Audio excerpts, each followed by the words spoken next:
Hi everyone. So this is actually going to be our second to last lesson of the year. I'm actually recording this for my Year 7 class, and would you guys believe it, you've nearly finished your first year of secondary school. Well done, it's been an unusual year, but well done. Okay, it's a big year for you guys. So we're gonna finish off transformations, okay? I want us to finish it before summer because then we've kind of done the whole topic. So we're going to move on. We've already done reflections and enlargements, okay?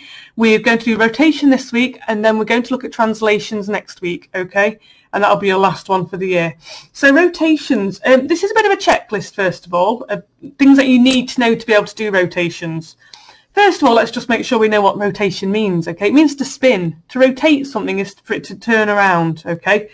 So we need to be happy plotting coordinates, okay? That's the first thing. So if I asked you to plot on a set of axes the point 1, 2, okay? You'd be happy finding that. We tend to think along the corridor, up the stairs, something like that, okay? I don't anticipate anyone not knowing how to do that. I know we've done it before in class, so you should be happy with those. The next one, you'd be surprised how many people aren't sure about this. Because we're so used to digital clocks these days, people aren't sure which direction is anti-clockwise and which is clockwise.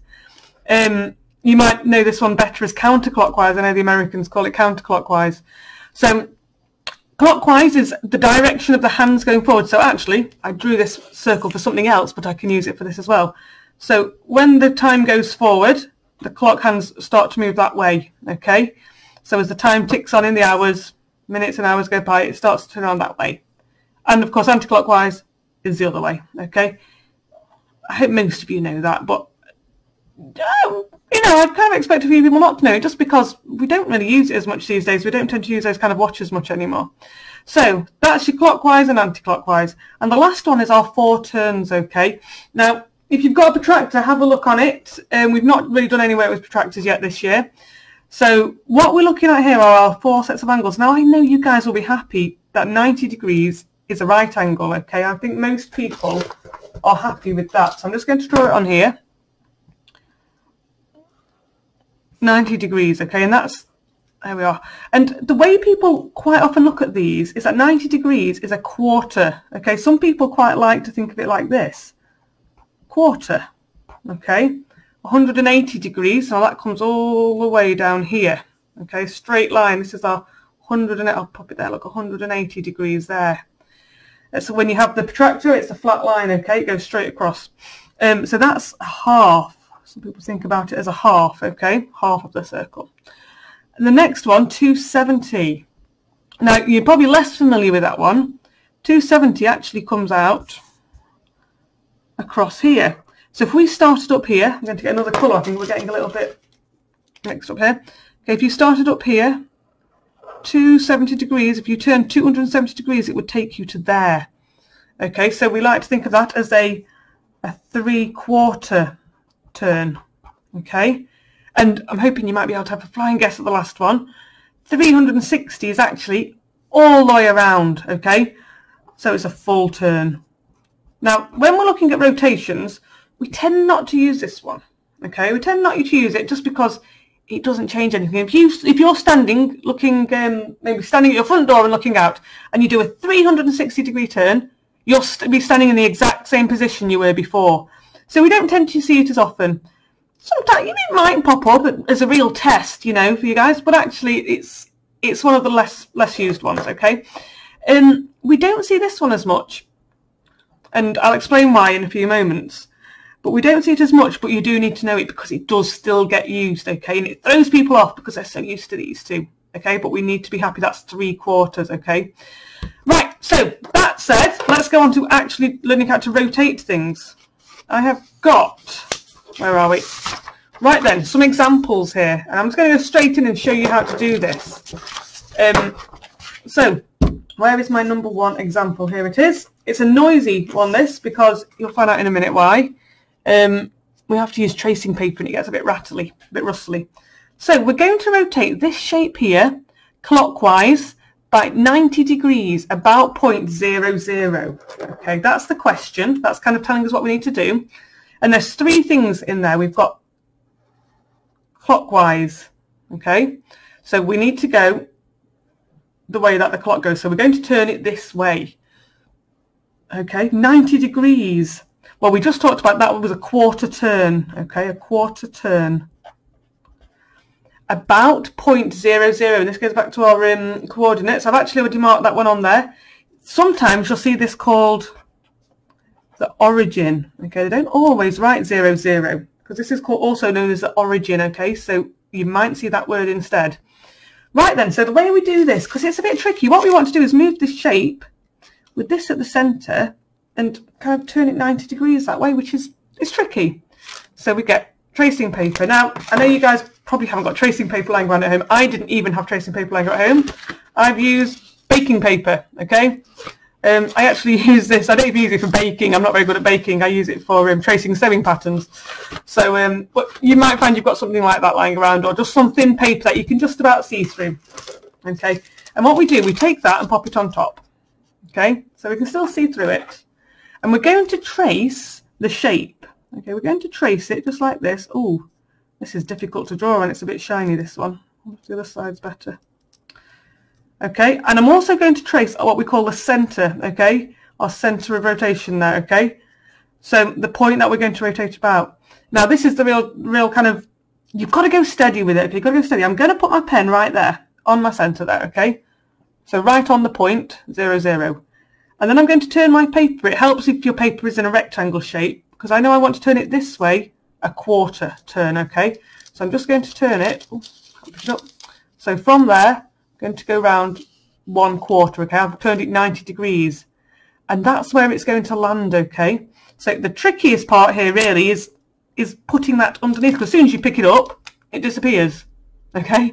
So what I tend to do is I pick a couple of points on there and just think what they were. So I've got 2, -1 and 4, -1, okay. So 2, -1, 4, -1, 2, -3, 4, -3. So 2, -3, 4, -3. Because that's the trickiest bit. As soon as you pick it up, it's all gone. And don't just pick one and copy out the shape, because once it's turned with a square, it's not so bad. But when we're doing triangles and things like that, the whole shape changes. So all we need to do is draw our new shape here, okay. And a bit like we did on the last lot of work here, the reflections. It is nice to label them if you think of it, okay. So we might have called this A and this A dash, okay. That's our image, okay. It's our new shape. Okay, so that's the first one done. Let's try another one. I've got some different shapes. I'm only going to do 4 examples because I think you'll pick it up quite quickly and probably just want to crack on. So that's the first one. I'm really on a paper saving mission because number 2 is here. And where is my number 2? There we go. Right then. So this time we are going to rotate 90 degrees anti-clockwise. Okay, so we're rotating. That's kind of our instruction of what we're doing, because sometimes it might say reflect or translate or enlarge, but we're rotating 90 degrees, so a quarter turn, anti-clockwise, so we're going this way this time, about the point 1, -1. Okay, and again I have labelled that point on there. Sometimes I won't do that for you guys, okay. You need to be happy drawing that on yourselves. So let's get another piece of tracing paper. I think maybe one side of this is, nope, tell you what, I'm just going to get, because that pen's just not very bright on there, I'm going to use a pencil because I know that these do write well on here. I'm going to trace my shape, okay, and the point. And I'm going to put my pencil on the point and use that to kind of just like spear it a bit. I'm going to go a quarter turn anti-clockwise, so 1/4. Okay, I can let go of that now. I've got it held steady. Be careful it's not sliding around everywhere. And actually it's on this line, it's on the x-axis, this one, so between 1 and -3. So I can plot those two there, 1 and -3, and the last one is -1, -1. Okay, let's get those joined up. I'm going to make sure you can just see that pencil on there. Okay, so we're going to start, let's call this one B. And I might have to draw this. B image is this one here. I can't really fit that in there. Okay, the image of B. So that's the first two. So as you can probably see there, let's go over that with the black because it's just not very bright, is it? Doesn't help that it's on the y-axis, on the x-axis. Okay, there we are. So you can see actually that because we've rotated it, that triangle looks a little bit different, doesn't it? So if we'd have just picked one point and copied the triangle, we'd have gone wrong there, okay? So make sure you're plotting all those corners. Right, that's the first two. Where are the second two? So this time, we've got number 3. Here it is. And we're going to rotate 180 degrees about point -3, -1. Now, I have missed something off this one. That was on the last one. Let's have a look. I've missed one of the instructions off here. I haven't said whether to go clockwise or anti-clockwise. Okay, so let's just see. Let's just see what happens here. So we've got 180 degrees. So that's a half turn. Okay, make sure you've written down those notes off the first page because you can always refer back to them if you're not sure. About point -3, -1, which I've drawn on. So let's get our tracing paper. Oh, it's very rustly. Can't pick it up. Okay, there we go. So I'm going to draw a copy of this. It's a funny shape, isn't it? But that's a nice thing about doing rotations this way, is that actually you don't, it doesn't really matter what the shape looks like. It can be as complicated as it can be, and you're just copying it out. Okay, and you are allowed to have tracing paper in exams. Even at GCSE you can use tracing paper in the exam.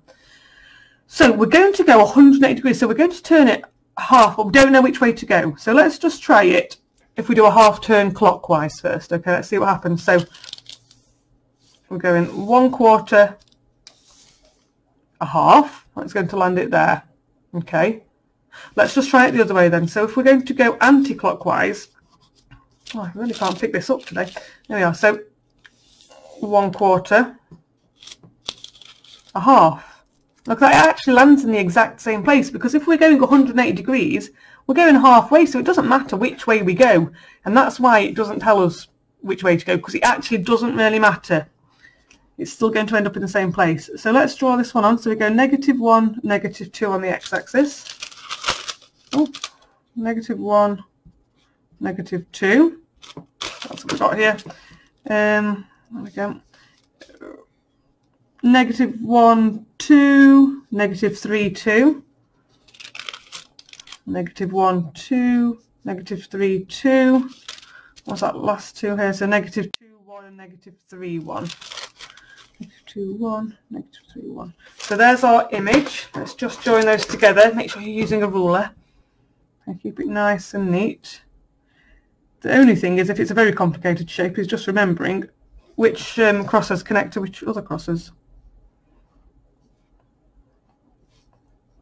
Okay, there we go. So we've got shape C here, and here's the image of shape C. Okay, you could call them anything you want. I'm just working through in order. Okay, A, B, C. There's no kind of rules around that. Okay, the last one then. The last one. I can't remember what shape I've done. Ah, yes, it's a bit of a different one. So this time we're going to rotate 270 degrees anti-clockwise, about point -0, -1. Okay. So first of all, I've not actually drawn the point on here yet. So let's draw that on. So 0, -1. So we're going to go about this point here. Okay. Now I don't normally use dots when I'm marking things on a kind of a graph paper here, but in this case, because we're labelling it, that's fine. But normally we use crosses because they're much more accurate. Okay. Right then. So I had one more piece of tracing paper. There we go. Ready.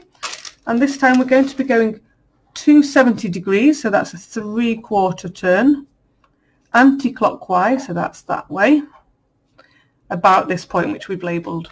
Okay, so let's see what happens. Let's get a pencil.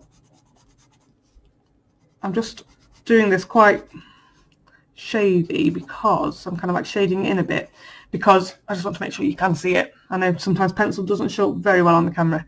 Okay, and there's the point we're going about. So we're going to go 3/4 this to the left, okay, anti-clockwise. So we're going to go 1, 2, 3. Okay, there's our 3/4 turn. But Was there a faster way of doing that? Is there another way? And I think I did say, didn't I, that we don't see this very often. But why not? We might want to turn 3/4 sometimes, but why might we not see it very often? Well, actually, I think I've just given it away a bit there, haven't I? We could have actually just gone a 1/4 turn clockwise instead. It would have taken us to the same place. Okay, it does the same job. So if we go a 1/4 turn clockwise, it's the same as going 1, 2, 3/4 anti-clockwise. Okay, which is why we don't see that as much. The only time you really see it is if you're being kind of tested on whether you're happy with what it means, really. Sometimes I'll say, could you write this in a different way? Okay, and you could say, yes, of course I can. I could rotate 90 degrees clockwise. Okay, that's a different way of saying it. So let's get this drawn on. So we've got 4, -2, 0, -2. 4, -2, 0, -2. And 3, -3. Okay, so there's the last. Ooh, tracing paper everywhere. Okay, that's the last one. Actually, I have no more to show you. I think you probably, let's just label that on D and D image. There we are. So actually, yeah, that's the last one I've got to show you. That kind of covers it all. So you should be in a place now where you can have a go at some of these yourself. I've set 2 different sheets. I'll try and combine them so they make one file, but we'll see how that goes. But you'll definitely have like two lots of these to kind of practice on. Please, if you, what I'll do is I'll upload some of these if you need them, just these blank ones, just if you want to do any extra practice. You might want to make up some of your own. They're quite useful little grids. Okay, but yeah, let me know if there's any problems, but I think you'll enjoy doing that. Don't forget to use the greaseproof paper, okay? It will make it a lot easier than trying to do it without. Thanks, folks.